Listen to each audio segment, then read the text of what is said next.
Hi guys! Meron ako ditong konting sliced bread na tira guys. Iluluto ko siya guys.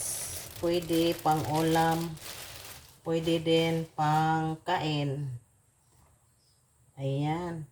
Yung sliced bread. Yung sliced bread guys. Ipaplat ko siya. Itong baso lang yung gagamitin ko. Itong baso malinis to guys. Ayan. Ganun lang siya guys. Ipaplat yung sliced bread. Ayan.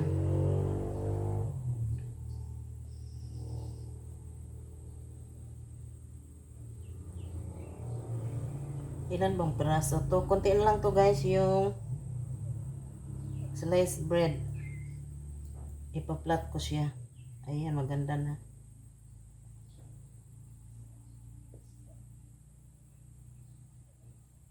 Pwede siya pang ulam, pwede rin pang snack. Ayan, keep on watching guys. Ayan, 10 lang yung sliced bread na gagawin ko guys. Baso lang yung iano ko. Paraan-paraan na lang kasi wala akong roller. Pang plat. Ayan.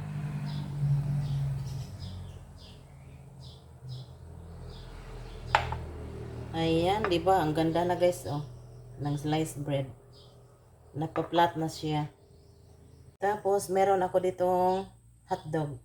Yung hotdog, i-slice ko siya. Malinis na to guys, hinugasan ko na to.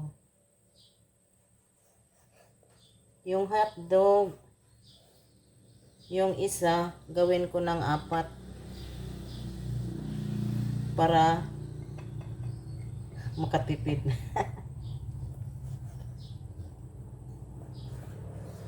Ayan, o diba guys, o ang ganda na. 8 piraso yung isang buo. Ay, 4 na piraso yung isang hotdog. Ayan. Oh, may sobra na to. Ito lang muna yung i-slice ko kasi itong sliced bread 10. Tapos ayan, 12 na. Tapos meron ako dito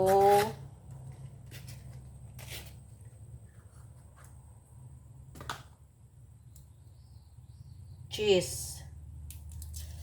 Mag-ano ako ng cheese guys. Maghiwa din ako ng cheese. Pag ganun lang. Yung cheese, bawas na to guys yan.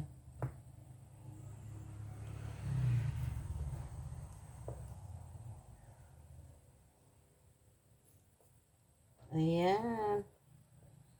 Ano ba yan? Dumidikit.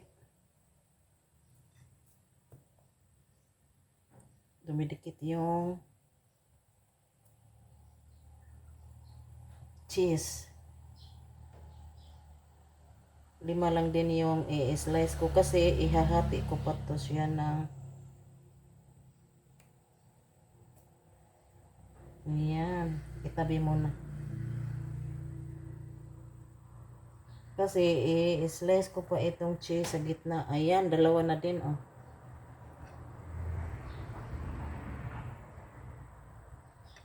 Ayan.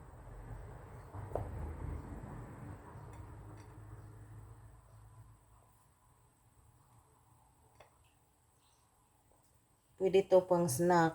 Pwede din pang ulam. Ayan. Tapos, ayan na guys. Tapos, itong sliced bread.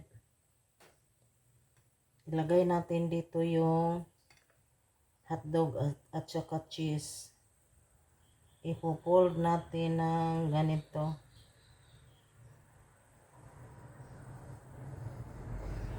Ayan. Ayan.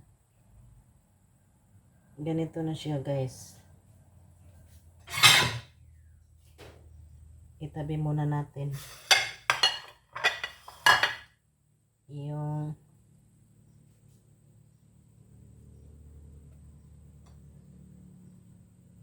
hotdog at saka yung tinapay na napo-fold natin.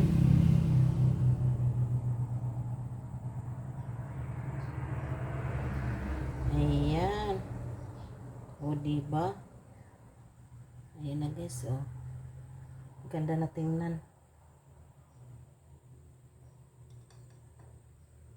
Ito lang yung gagawin natin guys. Pwede na pang snack, pwede din pang ulam. Ayan. O diba? Ang ganda na guys. Keep on watching guys. Ayan na guys, oh. Tapos ko nang na-roll guys.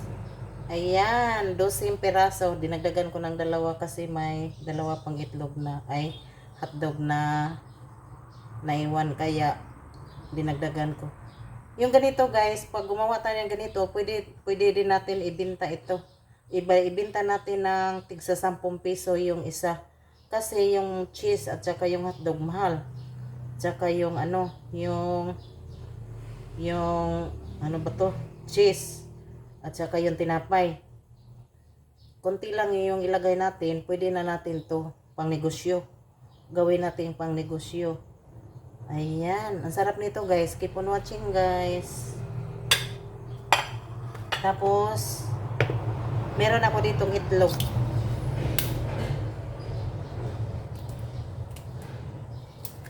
Ayan, itlog. Kaigo ka to.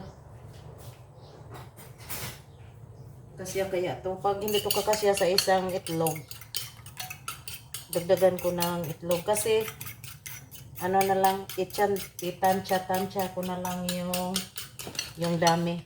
At saka, meron akong breadcrumbs.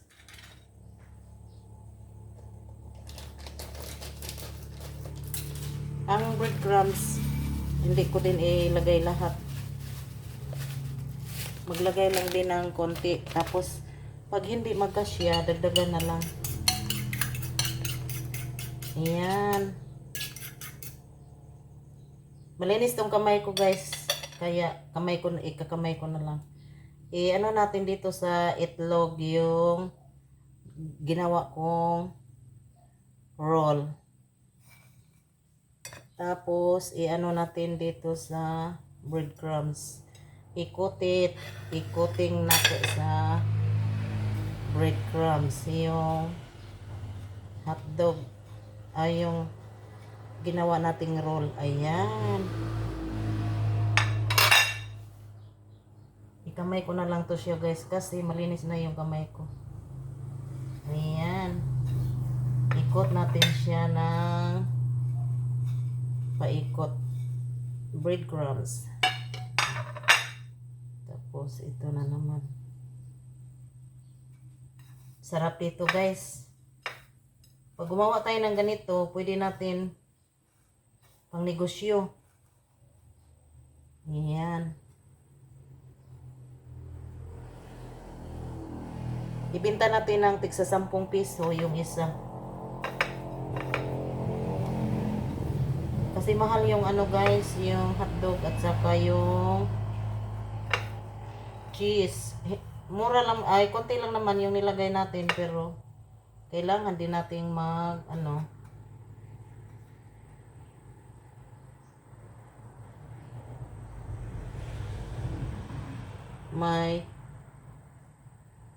ano ba yan, ganansya.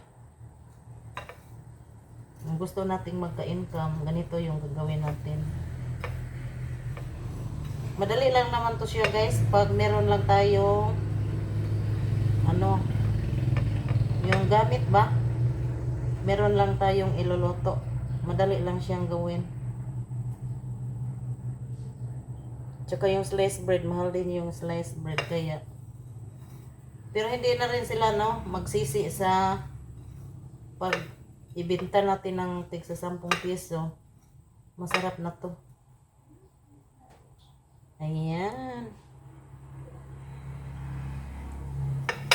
Di ba guys? Gawa-gawa lang tayo ng paraan para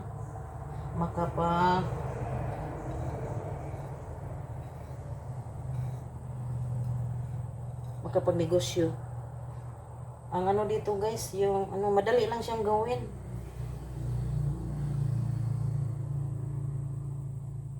Ayan. Yung breadcrumbs, isang pack yun, pero hindi ko nilagay lahat. Kasi pag kulang, pwede natin dagdagan. Pero kung ilagay natin ng marami, hindi na tayo pwedeng magbawas. Masasayang lang yung breadcrumbs. At saka yung egg, isa lang din yung biniya ko. Kasi pag marami, baka hindi magsobra. Sayang naman yung egg. Mahal naman yung egg. Kaya, ganito lang siya. Paraan-paraan na lang. O, di ba? O, di eksakto lang yung yung isang pirasong egg. Ayan. O, di tingnan nyo guys, walang nasasayang. Yung 12 pirasong ganito, isang egg lang yung tapos yung breadcrumbs, yan ang dagdagan ko kasi yung breadcrumbs naubos lahat. Ayan. Ayan. Pwede, ang breadcrumbs na lang. Pwede na tayo magdagdag. Ayan. O, tama na.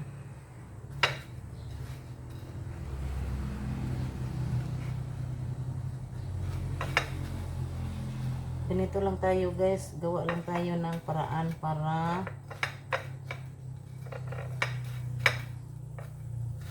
makapira pag magnegosyo tayo. Ganito lang. Ganito lang siya. O, di ba? Ang sarap na tingnan guys. O. Yan. Lahat na-coated ko na siya ng breadcrumbs at saka ayan, maganda na. Ayan lang. Tapos iluto ko na to. Keep on watching guys. Ayan na guys. Nagpainit na ako ng oil. Iluluto ko siya dito pag mainit na. Lakasan muna natin yung apoy habang magpainit tayo ng mantika. Pag pag talagang mainit na siya, ilagay natin sa low heat. Ayan na guys, mainit na yung oil. Ilalagay ko na ito. Ayan. Ayan. Pwede tayo magnegosyo ng ganito guys. Tapos pag gusto natin pag negosyo,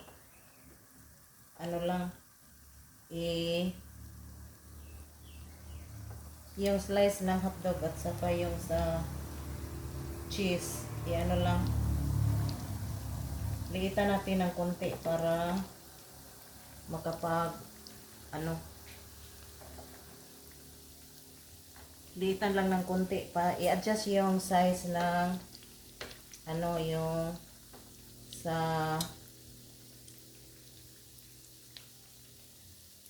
hotdog at saka yung sa cheese. Ayan, di ba ang na guys, ang sarap na tingnan.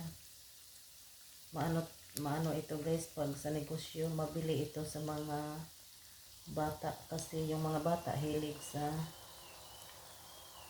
mga hotdog. Masarap ito kasi may cheese sa loob. Ayan. Hindi pa nag-brown. Hintayin natin mag-brown yung doon sa may oil bago baliktad. Sarap tingnan na guys.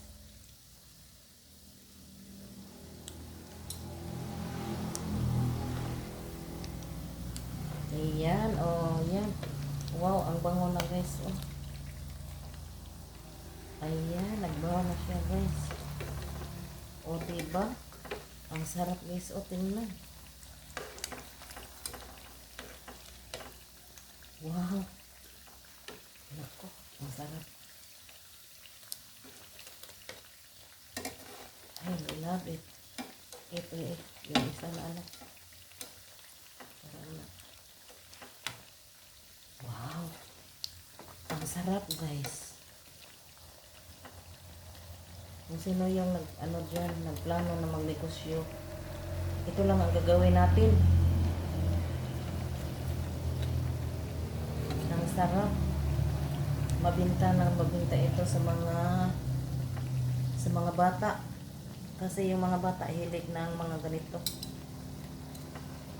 Wow. Crunchy. Sarap tingnan guys, oh. Mabango. Mabango siya guys, promise. Yehey. Pwede to siya pang ulam, pwede rin pang snack. Ayan. Maganda pag parang ano, toasted siya. Pag toasted, ang ganda siya. Ang ganda tingnan pag toasted. Ayan. Wow, ang sarap.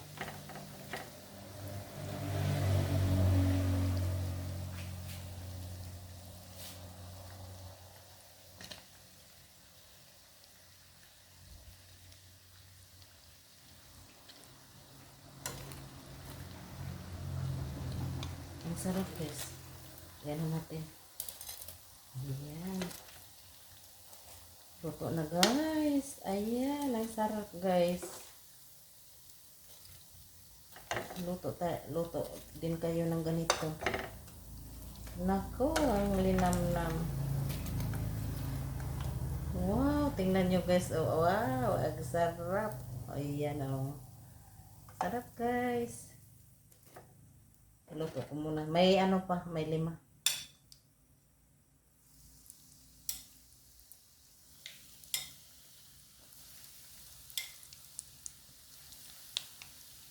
Wow, ang sarap.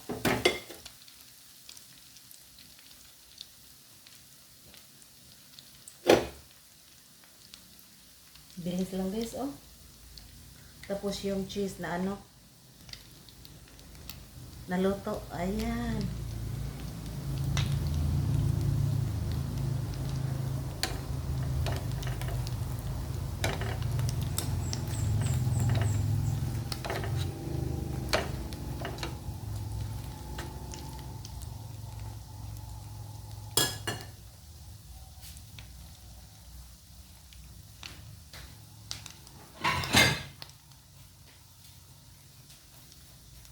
Sarap talaga guys, oh. Ayan. Ay, ilipat natin sa kuwan. Ayan, ang sarap guys.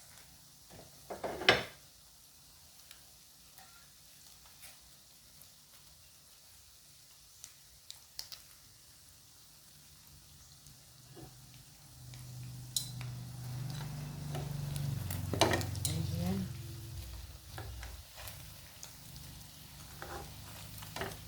Wow. Ang bango.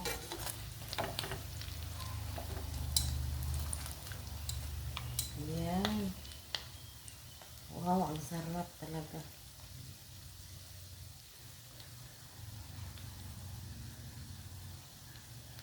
Ayan, luto na guys.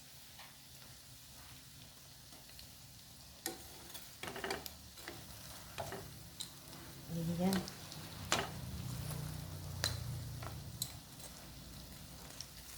Napakasarap guys. Napakasarap ng ganitong luto. Talagang mabinta pag ganito ang luto natin guys. I-adjust lang yung hotdog at saka yung cheese. Pero yung ano, yung sliced bread, isang buo talaga yung gagamitin natin. Pero yung ano na lang, yung cheese at saka yung hotdog ang i-adjust natin para may ganansya. Ano ba yan sa Tagalog? Yung ganansya. May tubo. Para may tubo tayo. Ayan. Ang sarap guys. Luto na guys.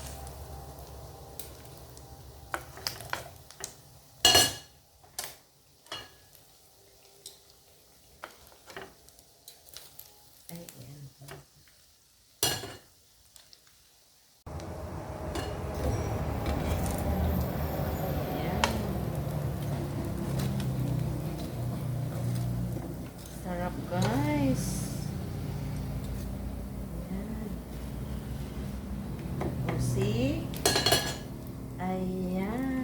Plating natin guys.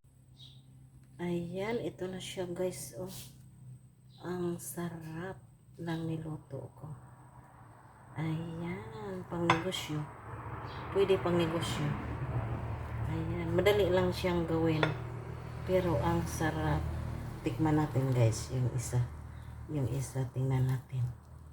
Ay, wow. Ayan na guys. Ang sarap ng cheese. Wow, yun, cheese. Nasa loob yung cheese. Wow, super cheesy. Ang harap guys. Ubra.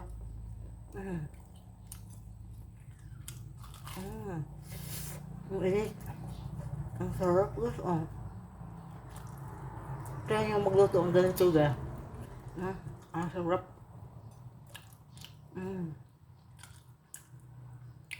Malinamnam. Super. Masarap. Ang sarap talaga guys.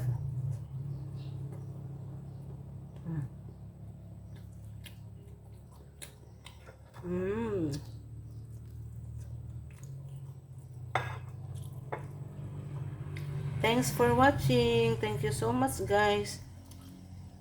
Kainan na. Thanks everyone.